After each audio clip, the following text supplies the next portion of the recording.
Tim SAR gabungan berpacu dengan waktu untuk mengevakuasi para korban ambruknya bangunan pesantren di Buduran, Jawa Timur hingga memasuki hari keempat, masih banyak santri yang dinyatakan hilang. Satu persatu para korban ambruknya bangunan pondok pesantren Buduran, Sidoarjo, Jawa Timur dievakuasi. Tim SAR gabungan pun terus bekerja ekstra keras berpacu dengan waktu untuk mengevakuasi para korban.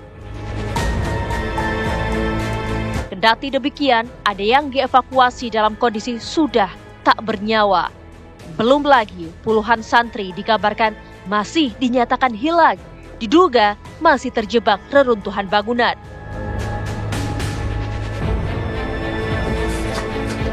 Kejadian ini mengundang perhatian sejumlah pihak, sehingga perlu adanya evaluasi dan investigasi lebih mendalam untuk mengetahui faktor apa yang menyebabkan robohnya bangunan tersebut.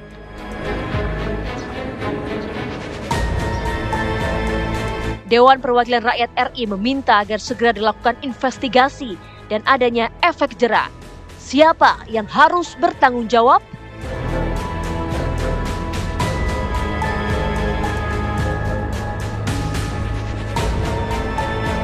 Ya, pemirsa, duka mendalam tentu masih menyelimuti keluarga dari korban rubuhnya bangunan pondok pesantren Al-Kozini, Sidoarjo, Jawa Timur, pemirsa. Dan terbaru informasinya, bahkan puluhan ini diperkirakan masih tertimbun dalam reruntuhan bangunan. Peristiwa ini tentunya mengundang perhatian khusus dari sejumlah pihak termasuk Komisi 8 DPR RI yang juga mendorong dilakukannya investigasi independen untuk mengetahui secara pasti dan juga melakukan evaluasi terhadap rubuhnya bangunan pondok pesantren ini. Malam hari ini pemirsa kita akan membahasnya bersama dengan sejumlah narasumber yang sudah bergabung di Apa Kabar Indonesia Malam. Sudah hadir di studio ada Pak Josia Irwan Restandi, dosen teknik sipil dari Universitas Indonesia. Selamat malam Pak Josia. Selamat malam. Terima kasih sudah hadir malam hari ini Pak Josia.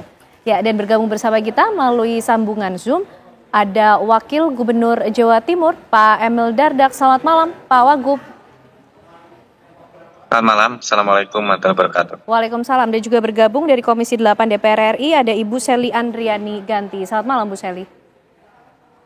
Selamat malam, Assalamualaikum warahmatullahi wabarakatuh. Waalaikumsalam. Pak Emil, kita ingin mengetahui informasi terbaru terlebih dahulu Pak mengenai update jumlah korban dari rubuhnya bangunan pondok pesantren Al-Kozini ini seperti apa, termasuk juga rencana evakuasi yang akan dilakukan berikutnya Pak.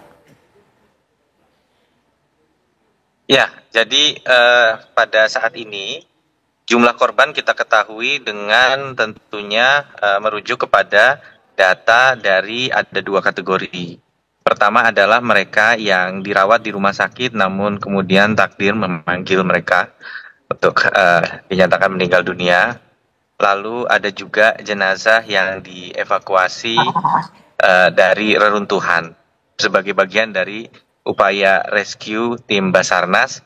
Ada dua dari anak-anak kita ini yang sudah dalam keadaan meninggal dunia pada saat dievakuasi. Jadi ini di total ada berkisar 5 sampai 6 jiwa ya. Ini masih mohon izin kami memastikan, tapi itulah dua rujukan terkait penentuan korban yang terkonfirmasi pada saat ini. Oke, Pak Emil, lalu mengenai informasi masih adanya puluhan yang diperkirakan tertimbun di reruntuhan bangunan Ponpes seperti apa Pak Emil? Ya, jadi memang pada saat tadi malam pasca upaya luar biasa dari tim Basarnas dan segenap elemen pendukung termasuk BNPB, BPBD dan juga Damkar dan lain sebagainya, TNI Polri, maka kemudian terutama Basarnas sebagai lead dilakukan assessment mencari, karena Basarnas ini selama masih ada harapan untuk kehidupan, ada tanda-tanda, maka mereka tidak akan pernah berhenti berjuang melalui jalur yang telah dilakukan, yaitu rongga-rongga yang ada di bawah reruntuhan itu mereka telusuri. Ini operasi yang penuh resiko bagi petugas yang melaksanakan.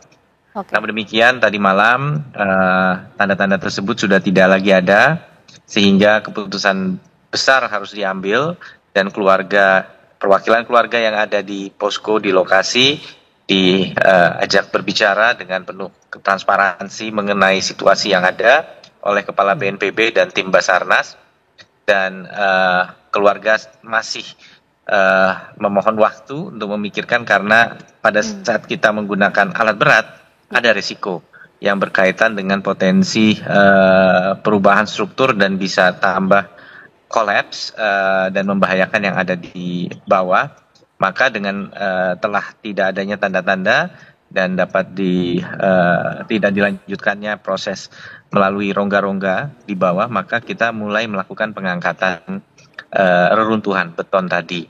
Dan ini penting dan memang juga waktu menjadi penting karena masih ada tentunya jasad atau siapapun yang ada di dalam apapun keadaannya. Oke. Baik Pak Wagub, ini tentunya bukan hal yang mudah, penuh dilematis untuk akhirnya membuat keputusan kapan dikerahkan alat berat untuk bisa membantu proses evakuasi secara maksimal. Berkejaran dengan waktu, artinya sampai kapan keputusan itu akan diambil, Pak Emil? Keputusan itu telah diambil dan ini sebabnya kami hari ini fokus menemui keluarga. Bayangkan saja mereka yang tidak tahu nasib dari anggota keluarga mereka, dan selama 3 hari mereka menyaksikan kegigihan tim Basarnas, lalu ada yang terevakuasi dan mereka berharap-harap cemas apakah itu anak mereka. Keluarnya keberhasilan evakuasi satu demi satu menimbulkan harapan tapi juga menimbulkan kecemasan pada saat itu bukan anak mereka. Harapan bahwa ternyata apa yang kelihatan tidak mungkin bisa dilakukan, tapi kecemasan karena yang keluar ternyata bukan anaknya.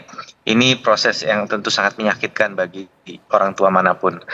Sehingga pada saat keputusan ini diambil, meskipun kita tidak bisa bicara 100% apa nasib dari mereka yang masih ada di bawah reruntuhan, tetapi ini menandakan satu fase besar telah berlalu, yaitu fase di mana kita menyusuri rongga yang sangat sempit tadi untuk mencari, dan kita bergeser ke fase menggunakan alat berat. Apalagi memang golden time 72 jam ini telah terlewati. Jadi ini suatu momen yang sangat-sangat berat bagi orang tua dan bagi kami juga yang berada di sana sejak mungkin momen pertama pasca kejadian.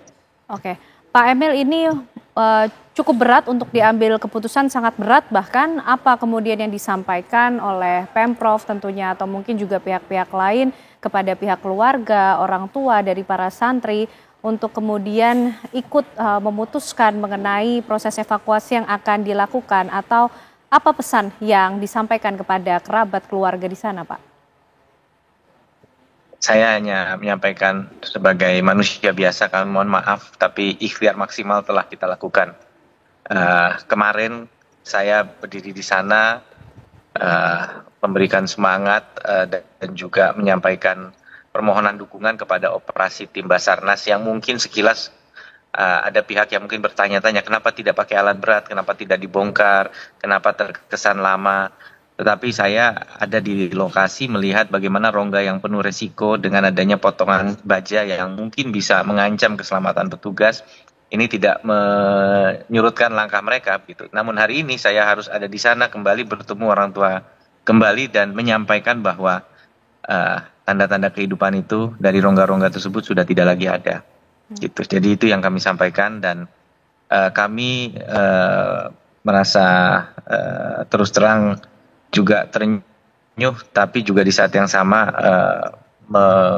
merasa luar biasa bahwa ternyata orang tua tersebut bisa berbesar hati menerima ini, meskipun ada kata-kata misalnya saya kok merasa masih ada harapan, mudah-mudahan saat beton ini dibongkar mungkin ada keajaiban. Ya, itu doa kita semua. Tetapi sekali lagi membongkar reruntuhan dengan alat berat sudah menjadi prioritas saat ini karena kita juga tidak bisa membiarkan, mohon maaf, yang telah meninggal dunia terlalu lama berada di reruntuhan. Baik, Pak Emil Dardak, terima kasih atas waktu dan informasinya, karena kemudian ada agenda lain yang harus diikuti bersama dengan BNPB. Terima kasih atas informasinya, Pak Emil. Kita juga ikut mendoakan yang terbaik untuk proses yang berlangsung di sana. Selamat malam, Pak Emil. Ya. Kita lanjutkan diskusi malam hari ini pemirsa, di mana peristiwa yang terjadi tentunya di Ponpes Al-Kozini Sidoarjo ini mengundang perhatian sejumlah pihak, termasuk juga dari Komisi 8 DPR RI. Bu Selly, termasuk yang mendorong dilakukan investigasi independen, Bu. Ya, kami seperti yang disampaikan Ibu Ketua DPR RI, bahwa bagaimanapun juga fungsi pengawasan terhadap pelaksanaan advokasi ini menjadi sangat penting, utama mengenai keselamatan para santri. Dan tentu turut berduka cita yang mendalam kepada korban dan keluarga korban. Upaya-upaya yang dilakukan oleh negara, dalam hal ini pemerintah daerah, Pemprov Jawa Timur, kemudian BNPB, kemudian Basarnas adalah upaya yang terbaik hari ini dalam upaya 72 jam Golden dalam time. waktu secepat Golden Eyes. Ya, tentu kami juga menyadari bahwa penggunaan alat berat ini memang sangat berisiko tinggi, dan tentu investigasi yang kita lakukan ini terkait juga dengan bukan hanya kepada satu kejadian yang hari ini terjadi di pesantren yang Al-Kozini, tetapi sudah ada beberapa pesantren, kemudian rumah-rumah ibadah yang mengalami kerusakan yang sama akibat struktur konstruksi yang tidak aman dan tidak ramah terhadap para umatnya. Nah, tentu ini menjadi catatan kami di DPR RI agar ada standarisasi konstruksi yang aman terhadap bencana. Apakah memang selama ini tidak ada aturan yang mengatur terhadap rumah-rumah ibadah ataupun sarana-sarana pendidikan yang memang ramah terhadap kebencanaan? Dan tentu kan kejadian hari ini menjadi catatan DPR bahwa ini bukan suatu hal yang dianggap remeh, tetapi korban yang sangat banyak dan tentu menjadi kejadian yang sangat luar biasa. Oke, tentu itu semangat dan juga menjadi alasan kenapa pentingnya untuk dibentuk investigasi independen atas peristiwa ini. Pak Yosia mungkin juga sudah mulai melakukan analisis karena investigasi ini ujung-ujungnya untuk mengetahui apa sebetulnya penyebab dibalik insiden ini, Pak Yosia. Iya, kalau saya sempat lihat juga ada rekan dari ITS, Dr.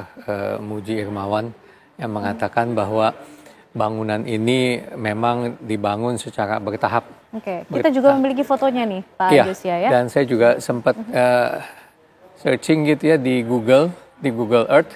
Ya. Nah, ini kelihatan kalau kita lihat dari tahun 2002 itu memang sudah ada bangunan, kemudian bertahap ditambah.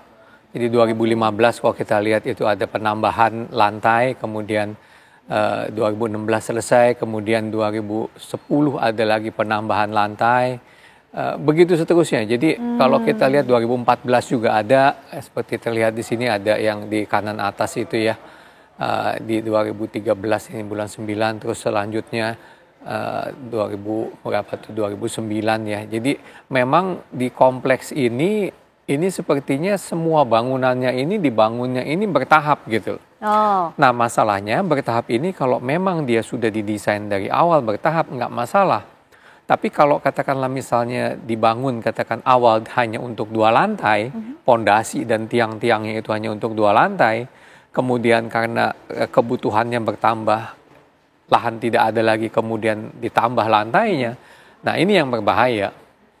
Jadi ya kalau kita sistem bangunnya seperti itu sudah bisa dipastikan bahwa yang sekelilingnya ini, yang ada di dalam kompleks ini juga harus diinvestigasi, harus dilakukan assessment karena berpotensi juga untuk mengalami kegagalan seperti ini gitu. Oke, jadi membangun bangunan secara bertahap itu juga harus direncanakan sejak awal. Betul, jadi tidak dadakan gitu ya. Oke. Nah, ini kita lihat ini yang terakhir ini 2024 itu dan 2025 ini 2 bulan lalu gitu.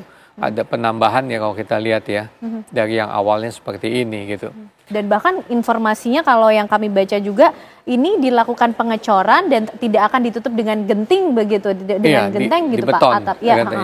Ya itu pasti akan lebih berat ya. Kalau beton katakan per meter persegi tebal 12 itu sekitar 288 kilo itu per meter. Jadi bebannya itu sangat berat bisa dikatakan. Oke. Dan sebetulnya kalau tadi Bu Shirley ya mengatakan aturannya itu kita sudah ada kok. Artinya kita udah, kalau soal aturan kita tidak ketinggalan lah. Artinya dari sejak tahun 70 itu kita sudah ada peraturan muatan, dan yang terakhir ini itu mengenai gempa ya, itu sudah ada SNI-nya, Standar Nasional Indonesia nomor 1726 tahun 2019, itu mengenai pembebanan gempa. Nah, khusus untuk rumah-rumah ibadah dan fasilitas pendidikan, itu importance faktornya atau faktor keutamaannya itu 1,5.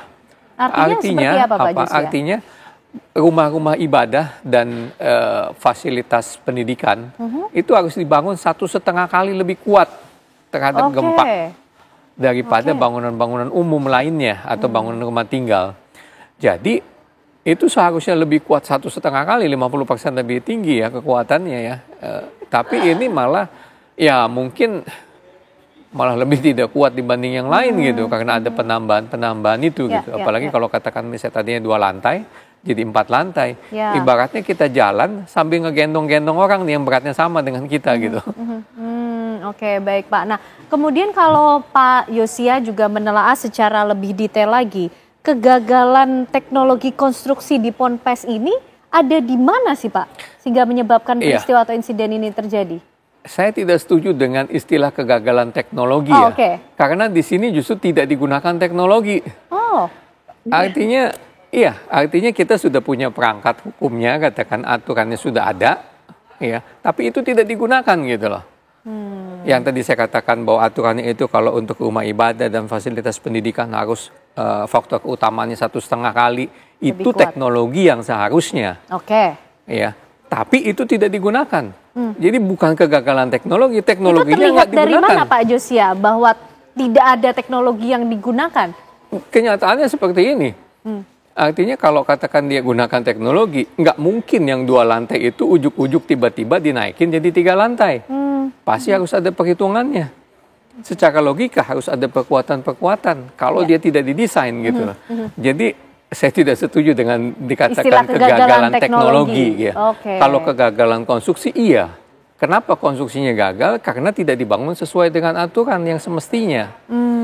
Dan ada yang mengatakan, wah iya kita ini takdir. Nggak ada tuh takdir.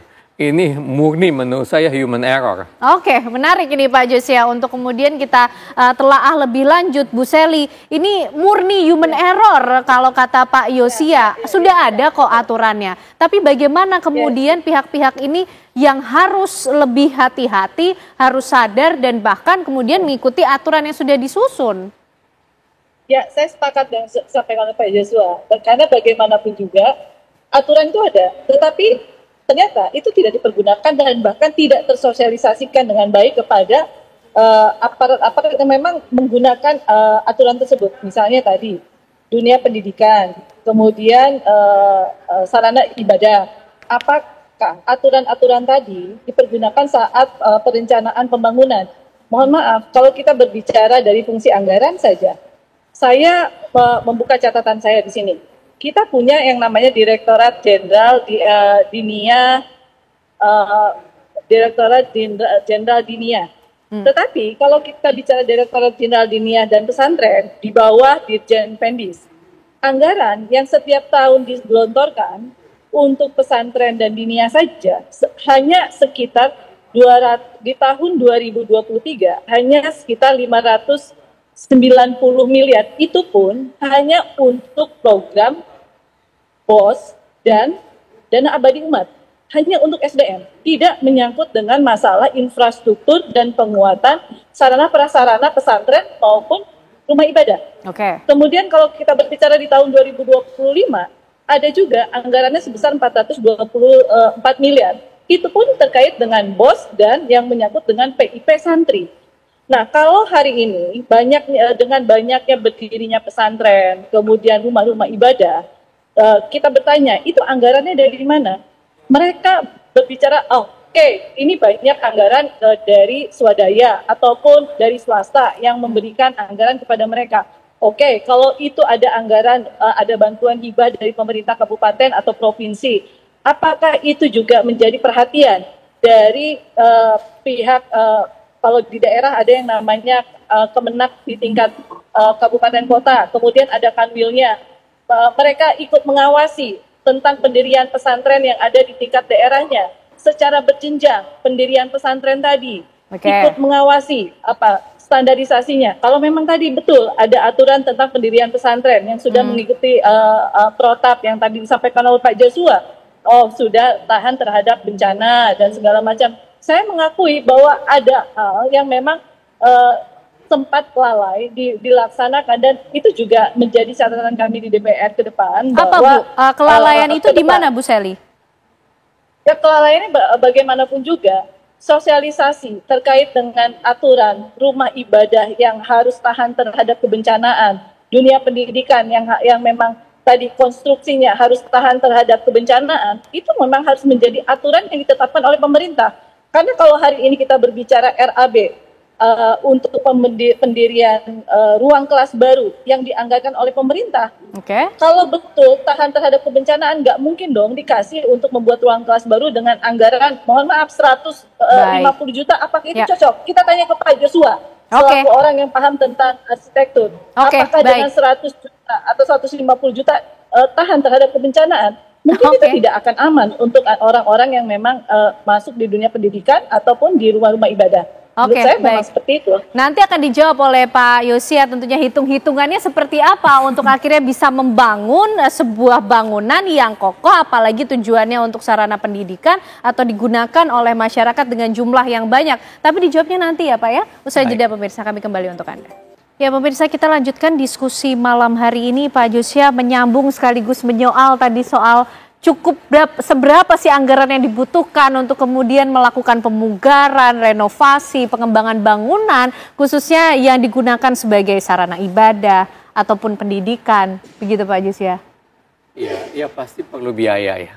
Artinya perlu biaya, dan tiap daerah pasti beda-beda lah.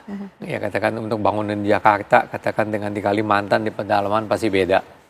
Tapi yang pasti untuk itu semua ada aturannya, artinya sudah ada acuannya seperti apa kalau kita mau membangun. Dan juga saya pikir perangkat peraturan dari pemerintah juga itu sudah cukup jelas. Artinya ketika kita mau membangun, kita harus mengajukan, kalau dulu IMB sekarang namanya PBG, persetujuan bangunan gedung. Ya kita nggak minta izin tapi minta persetujuan lah gitu ya. Nah dari situ justru sebetulnya kontrol yang bisa dilakukan gitu.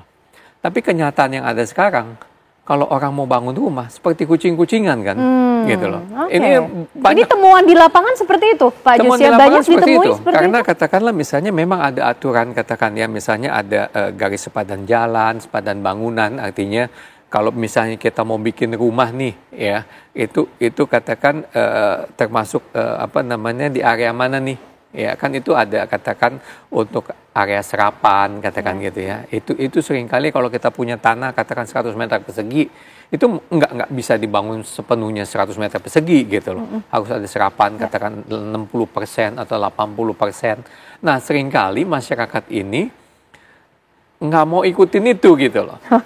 Seringkali sehingga kalau mau bangun punya 100 meter persegi saya mau bangun semua. Gitu. Karena dia tahu saya nggak bakalan diizinin nih gitu ya. Tanpa punya dulu, kompetensi gitu landasan yang kuat mengenai hitung-hitungan. Nah jadi kalau katakanlah misalnya kalau didesain katakan dihitung oleh orang teknik sipil, orang struktur masih mending gitu loh. Walaupun katakan dia nyolong-nyolong ya izinnya gitu ya. Tapi kalau katakan yang sering kali terjadi mungkin yang seperti ini juga kalau saya dengar Bapak Bupatinya bilang tidak ada PBG-nya, tidak ada IMB-nya. Ya artinya ya dia bangun aja gitu loh. Tanpa diperiksa. Jadi kontrol pemerintah ini susah gitu loh. Kalau katakan nggak mengajukan PBG itu gitu. Ibaratnya kalau saya berat 65 kilo, kalau ini bangunan katakan ya, ini mau nambah nih katakan mau nambah dari 2 lantai jadi 4 lantai. Ibaratnya saya harus bawa 3 galon aqua nih. 3 galon air. Kalau saya jalan saya bawa 3 galon air nih. Mana kuat saya? Kalau mau kuat ya saya harus misalnya bodybuilding dulu supaya kaki saya lebih kuat. Artinya di bangunan juga harus dihitung dulu perkuatannya itu seperti apa supaya dia kuat nahan gitu loh. Pondasinya mungkin perlu ditambah juga. Oke, jadi tidak asal saja kemudian. Nggak asal saja ditambah gitu loh. Memang perlu biaya. Kalau tadi Bu Sally katakan harus ada biaya. Ya memang banyak juga katakannya misalnya beban-beban kita itu, beban gempa itu makin hari itu makin bertambah. Kenapa bertambah? Karena kita katakan waktu dulu sebelum gempa Aceh kita punya peraturan, tapi setelah gempa Aceh katakan 2006 ya, itu kita ada perubahan peraturan yang cukup signifikan gitu. Karena data gempa kita bertambah, kita dan update. Sebetulnya gitu sudah mengakomodir perubahan yang terjadi juga. Betul. Dan baik. memang juga kalau dikatakan gedung yang existing ini perlu perkuatan, memang betul. Seringkali gitu ya, karena ini dibangun di tahun katakan 50 tahun yang lalu, kita harus upgrade, perlu ada perkuatan, memang harus juga ada dana untuk itu sebetulnya. Oke, baik. Bu Sally, itu yang temuan yang disampaikan oleh Pak Yosia di lapangan, ini gimana Bu? Soal izin yang informasinya juga disampaikan oleh Pak Bupati, bangunan Ponpes ini belum memiliki izin, belum ada persetujuan begitu, padahal PBG ini atau IMB pada saat yang lalu itu justru menjadi alat kontrol pemerintah terhadap bangunan-bangunan yang dibangun. Ya, itu yang tadi sempat saya spill dari awal bahwa harus adanya koordinasi antar semua pihak. Jadi meskipun keberadaan pesantren ini berada di satu wilayah, maka bentuk pengawasan antar semua stakeholder, kementerian terkait atau lembaga terkait yang ada di daerah itu harus saling bersinergi satu sama lain. Jadi saya juga sangat menyayangkan bahwa bentuk pengawasan yang dilakukan oleh pihak-pihak yang ada di daerah itu juga tidak masif. Kalau kita lihat perangkat di Kementerian Agama itu kan ada yang namanya KUA ya. KUA itu sampai di tingkat kecamatan. Mereka punya yang namanya penyuluh agama. Nah, mungkin mereka ini juga melakukan pengawasan, melakukan pembinaan terhadap sarana-sarana keagamaan yang ada di wilayahnya. Berarti artinya saat mereka melakukan pembinaan di wilayahnya, artinya keberadaan pondok pesantren yang ada di wilayah mereka harusnya ada dalam pemantauan mereka dong. Nah, saat mereka ada suatu pembangunan di daerah tersebut, minimal keberadaan pesantren tadi dalam tinjauan pemantauan dari KUA atau penyuluh agama tadi. Penyuluh agama tadi harusnya dia bisa berkoordinasi juga dengan Kementerian Agama yang ada di sana, mungkin dia juga bisa membantu dan segala macam. Jadi menurut saya memang investigasi secara menyeluruh ini juga akan membuka titik terang. Sebetulnya hari ini kita untuk tidak menyalahkan satu sama lain, tetapi untuk memperbaiki dari apa yang sudah terjadi agar ke depan tidak terulang kembali hal-hal seperti ini di tempat yang lain. Nah, maka pembelajaran hari ini adalah hal yang sangat baik untuk kita semua, termasuk di jajaran Kementerian Agama, bahwa sarana-sarana tempat ibadah dunia pendidikan itu harus juga memperhatikan terhadap konsep konstruksi kebencanaan. Apalagi kalau kita berbicara sumber anggarannya bukan dari sumber anggaran negara, artinya itu kan bisa jadi donatur dari luar, tetapi tidak dalam pengawasan mereka. Apalagi di sana ada orang-orang atau santri-santri yang menjadi naungan Kementerian Agama yang harus dilindungi oleh negara. Seperti itu. Oke, baik Bu Sally. Sepakat Kak, ini nampaknya menjadi pembelajaran yang begitu mahal karena kemudian nyawa yang menjadi taruhannya ini harus menjadi pembelajaran yang berharga. Siapa kemudian yang harus bertanggung jawab di balik peristiwa atau insiden yang terjadi di Ponpes Al-Kozini, Sidoarjo, Jawa Timur. Pemirsa, kami hadirkan jawabannya untuk Anda sesaat lagi. Baik pemirsa, sebelum kita lanjutkan perbincangan malam hari ini, kami ajak Anda terlebih dahulu untuk bergabung dengan rekan kami Goldi Gumilang di Sidoarjo, Jawa Timur untuk mengetahui bagaimana informasi ataupun situasi terkini di lokasi tentunya di Ponpes Al-Kozini, Sidoarjo, Jawa Timur. Goldi, silakan.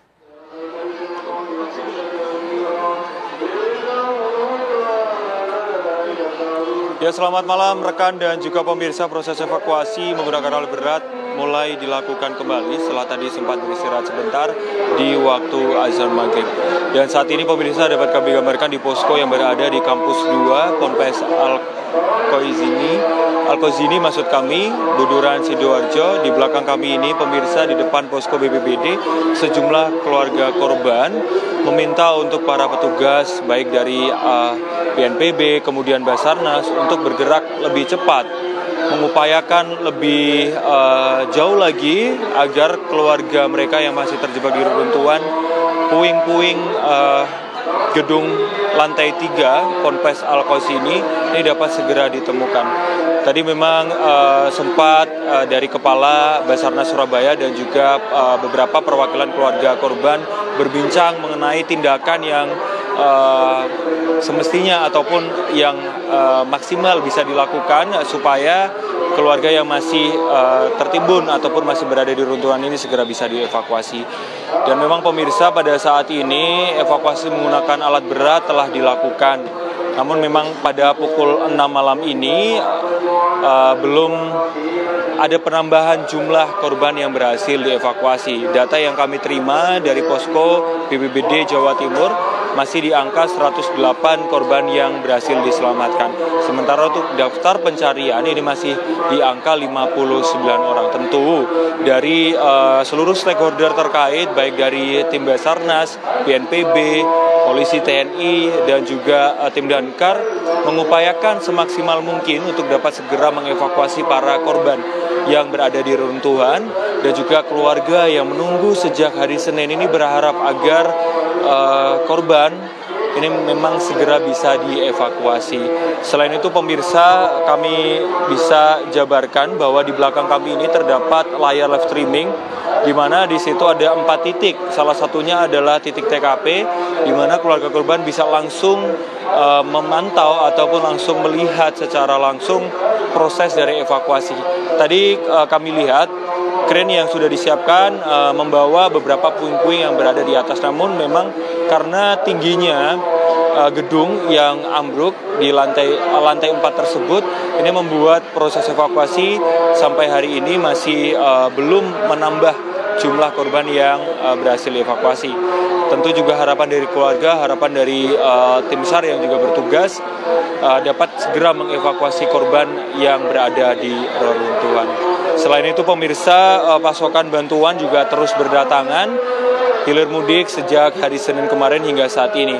Tadi juga ada beberapa pejabat yang hadir seperti Menko PMK, dan tadi sekitar pukul 16.00 waktu Indonesia Barat, Caimin atau Menteri Pemberdayaan Masyarakat juga hadir, dan juga ia memention beberapa hal, salah satunya terkait dengan pembangunan pondok pesantren. Ia mengatakan dari pihak pemerintah melalui beberapa menteri jajaran akan berkoordinasi untuk nantinya bisa mengupayakan seperti tenaga teknis agar proses pembangunan di pondok pesantren bisa berjalan dengan baik dan kejadian seperti ini tidak terulang kembali. Sementara itu, informasi evakuasi dari Ponpes Alkozini di Sidoarjo, Jawa Timur. Kembali ke rekan di studio. Baik, terima kasih Goldi Gumilang mengabarkan dari Sidoarjo, Jawa Timur, di mana proses evakuasi menggunakan alat berat sudah mulai dilakukan di lokasi Ponpes Alkozini. Terima kasih Goldi. Pak Josia, kembali kita melihat dan belajar ya dari insiden atau peristiwa yang terjadi di Sidoarjo, Jawa Timur. Pak, pembelajaran yang begitu mahal, sangat berharga nampaknya untuk melihat kembali seperti apa sih langkah-langkah yang harus kembali diperhatikan, dievaluasi ketika kemudian memiliki rencana untuk menambah bangunan atau mungkin mengembangkan bangunan yang sudah ada seperti Ponpes Alkozini ini, Pak Josia. Iya, saya pikir kalau kita ada rencana untuk nambah lantai katakan atau membuat bangunan baru gitu ya, apalagi yang besar dan fasilitas umum, pastinya kita harus menghubungi orang yang berkompeten dalam hal ini, perencana struktur, perencana struktur atau juga arsitek. Arsitek itu biasanya berhubungan dengan sisi arsitekturnya, keindahannya. Kalau struktur itu berhubungan dengan kekuatannya. Nah, jadi kalau dalam pembangunan itu biasanya ada 3 hal yang terlibat. Apa saja itu, Pak? Perencana, owner dulu. Artinya owner, terus perencana, pelaksana. Pelaksananya kontraktor. Bahkan kalau yang bangunan besar biasanya ada pengawas. Nah, 4 hal ini yang terlibat.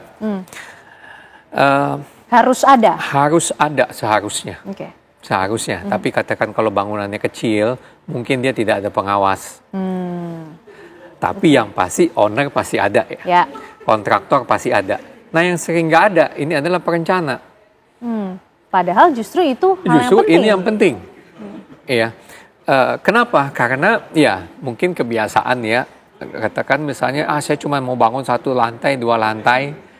Itu tetangga saya juga, itu cuma pakai mandor doang. Mandornya si A tuh, katanya gitu loh.